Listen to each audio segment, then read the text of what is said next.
La subtilité de l'identification de l'être est perçue en état de santé et en état de folie apparente par les interprétations erronées des expériences vécues.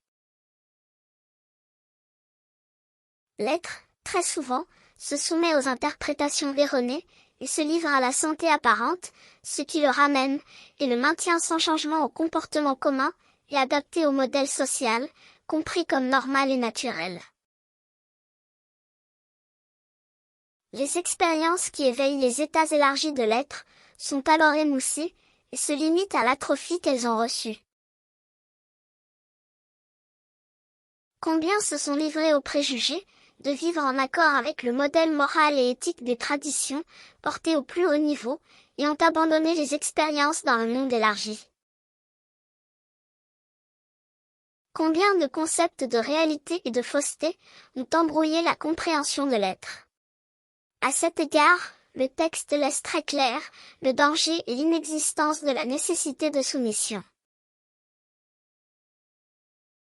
L'être est l'être complet, bien qu'il passe par des moments de manifestation limités, il n'est pas limité. Il existe la maturité, exprimée par l'âge chronologique, pendant la période d'existence dans l'environnement de manifestation, et la maturité, exprimée par la capacité d'utilisation de l'équipement disponible pour la manifestation. Souvent, les éléments de connexion sont affaiblis ou rompus, empêchant la relation complète dans l'environnement où se trouve l'être.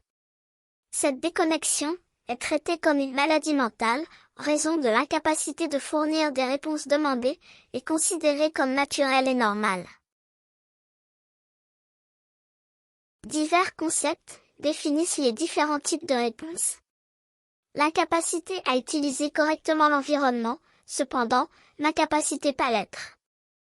L'être continue à être actif, dans cet apparent déséquilibre à différents moments et endroits.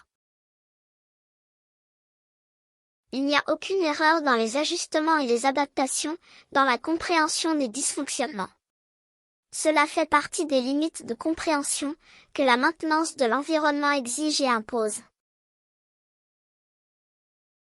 La mécompréhension des incapacités possibles limite les relations, mais éveille plusieurs autres aspects endormis chez les êtres, tant chez ceux qui présentent des dysfonctionnements, que chez ceux qui ne les comprennent pas.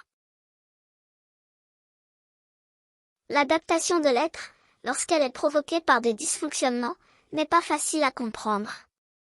La démence et la folie sont similaires, mais pas dans ce traité. Mais note qu'il y a des dysfonctionnements pour certains stimuli et questions. En même temps, on ne perçoit pas ce qui se passe chez l'être inadéquat.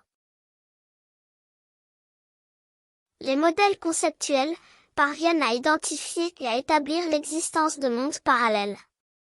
Il y en a un, où les êtres interagissent de manière établie comme normale. Un autre est celui où les êtres inadéquats interagissent.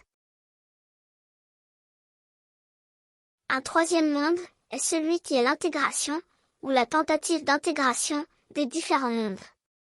On perçoit, même avec beaucoup de clarté, l'inconfort qu'il y a dans la tentative de cohabitation d'un monde avec l'autre. Les plus grands limites apparents sont aussi limites que n'importe quelles autres limites. D'un autre point de vue, on pourrait dire que ces limites sont moindres. Le secours de l'intelligence argumente que celui qui pense ainsi, le fait, parce que ce n'est pas avec lui que ce processus se déroule.